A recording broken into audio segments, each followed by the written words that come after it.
তমক ৰঞ্জন দত্তই জয়জতে সকলোকে জনাইছো আন্তৰিক শ্ৰদ্ধা। সুধাকণ্ঠ ডক্টৰ ভূপেন হাজৰিকাদেৱে গাইছিল মহাবাহু ব্ৰহ্মপুত্ৰ মহামিলনৰ তীৰ্থ, কত যুগ ধৰি আহিছে প্ৰকাশী সমন্বয়ৰ অৰ্থ। অসমীয়া জাতি মানেই ব্ৰহ্মপুত্ৰক বাদ দি কেতিয়াও আমি কিবা এটা চিন্তা কৰিব নোৱাৰো। আমি হৈছো কৃষিজীৱী মানুহ, আমি হৈছো নদী মাতৃক দেশৰ মানুহ। গতিকে আমাৰ মূল সত্তা নিহিত হৈ আছে মহাবাহু ব্ৰহ্মপুত্ৰৰ মাজতেই। আৰু আটাইতকৈ সৌভাগ্যৰ কথাটো হৈছে যে গোটেই বিশ্বৰ আগত জিলিকি পৰিব পৰাকে সম্ভাৱনীয়তা থকা এটা নদী মহোৎসৱ আমাৰ অসমত উদযাপিত হ'বলৈ গৈ আছে, নমামি ব্ৰহ্মপুত্ৰ মহোৎসৱ। এতিয়া কথা হ'ল যে নমামি ব্ৰহ্মপুত্ৰ মহোৎসৱৰ যিটো এটা সুন্দৰ শীৰ্ষ সংগীত প্ৰস্তুত কৰি উলিওৱা হৈছিল ব্যাপক বাজেটৰ দ্বাৰা, সেই গীতটোক লৈ এটা বিতৰ্ক হোৱা দেখিবলৈ পোৱা গৈছে। এইটো মই অত্যন্ত দুৰ্ভাগ্যজনক বুলি মই ভাবোঁ, আৰু এই ক্ষেত্ৰত মোৰ নিজৰ এটা মনৰ ভাৱ মই আপোনালোকৰ আগত প্ৰকাশ কৰিব বিচাৰোঁ। কথা হ'ল আমি অসমীয়া জাতিৰ আমাৰ এটা দুৰ্ভাগ্যজনক কথা যে আমি প্ৰতিটো ক্ষেত্ৰত কেৱল খুঁতটো বিচাৰিবলৈ যাওঁ, বেয়াটো বিচাৰিবলৈ যাওঁ। আমাৰ যোগাত্মক কি হৈছে সেইখিনি আমি গুৰুত্ব দিয়াতকৈ আমি কিখিনি বেয়া কৰি আছোঁ সেইখিনিৰ ওপৰত অত্যাধিক গুৰুত্ব দিওঁ। এইটো কিন্তু এটা জাতিৰ বাবে অত্যন্ত মাৰাত্মক কথা, এইটো কিন্তু অত্যন্ত এটা অশুভ লক্ষণ। এতিয়া কথা হ'ল নমামি ব্ৰহ্মপুত্ৰৰ যিটো শীৰ্ষ সংগীত অংগৰাগ মহন্তৰ নেতৃত্বত ভাৰতৰ বিভিন্ন বিশাল ব্যক্তিত্ব সম্পন্ন তাৰকাসকলে, সংগীত শিল্পীসকলে ইয়াত অংশগ্ৰহণ কৰিছে। অসমৰ বাবেও এটা সুকীয়াকৈ আমাৰ অসমৰ কণ্ঠশিল্পীসকলক লৈ প্ৰস্তুত কৰা হৈছে। এটা সুন্দৰ সংগীত আচলতে প্ৰস্তুত হৈছে বুলি আমি ভাবিছোঁ। কিন্তু এতিয়া কথা হ'ল ইয়াত যিটো বিতৰ্ক হৈছে যে ভূপেন দাক ইয়াৰ মাজলৈ অনা হোৱা নাই বা আমাৰ জাতি জনগোষ্ঠীৰ বিভিন্ন বস্তুখিনি ইয়াত উপস্থাপিত হোৱা নাই, সেইবাবে এটা মানে ব্যাপক বিতৰ্ক সকলোতে হোৱা দেখা গৈছে। এতিয়া কথা হ'ল যে ভূপেন দাই ব্ৰহ্মপুত্ৰক লৈ যিমানখিনি গীত সৃষ্টি কৰি থৈ গৈছে, অমৰ গীত, সেয়া বিশ্বৰ বাবে সদায় আদৰণীয় হৈ থাকিব। সকলো জাতিৰ বাবে, সকলো সম্প্ৰদায়ৰ বাবে সেয়া বিশেষকৈ অসমীয়া জাতিৰ বাবে নজহা নকমা মাদিকী মধুৰ ৰূপে অসমীয়াৰ বৰভঁৰালত সদায় জিলিকি থাকিব।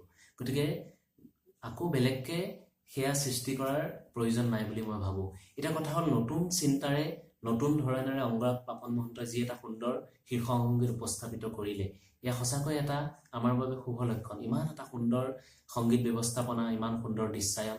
এতিয়া কথা হ'ল যে আমি বিতৰ্ক কৰিছোঁ যে সকলো জাতি জনগোষ্ঠী ইয়াত উপস্থাপিত হোৱা নাই, তাৰ দৃশ্যায়নৰ ভিতৰত সোমোৱা নাই। এতিয়া কথা হ'ল কম সময়ৰ ভিতৰত ইমানখিনি দেখুৱাটো আচলতে সম্ভৱপৰ নহয়। দ্বিতীয় কথা হ'ল যে আমি অসমীয়া জাতিৰ গোটেই আমাৰ সত্তাটো নিহিত হৈ আছে মহাবাহু ব্ৰহ্মপুত্ৰৰ মাজত। গতিকে আমি ব্ৰহ্মপুত্ৰৰ বিশাল জলৰাশিৰ মাজত যদি নিজকে বিচাৰিবলৈ যাওঁ, আমি আকৌ তাক ভাগ ভাগকৈ বিচৰাৰ কি প্ৰয়োজনীয়তা আছে? আপোনাৰ ঘৰৰ গোটেই পৰিয়ালটো এখন সভালৈ গৈছে, তাত উপস্থিত আছে আপোনাৰ প্ৰপিতামহ বা আপোনাৰ আজু ককা। তেখেতক সম্বৰ্ধনা জনোৱাৰ পাছত, তেখেতক সন্মান প্ৰদৰ্শন কৰাৰ পাছত আপোনাৰ পৰিয়ালটোক আকৌ ভাগে ভাগে সন্মান জনোৱাৰ কোনো যুক্তি নাথাকে। ঠিক তেনেদৰে ব্ৰহ্মপুত্ৰ হৈছে আমাৰ সদায় শ্ৰদ্ধাৰ আমাৰ প্ৰপিতামহৰ দৰে ব্ৰহ্মাৰ পুত্ৰ বুলি যাক কোৱা হয়। গতিকে ব্ৰহ্মপুত্ৰক বিশেষভাৱে কেন্দ্ৰ কৰি পেলাই যিটো গীত ৰচনা কৰা হৈছে, তাৰ মাজতেই আমি গোটেইখিনি একেলগে সোমাই আছোঁ।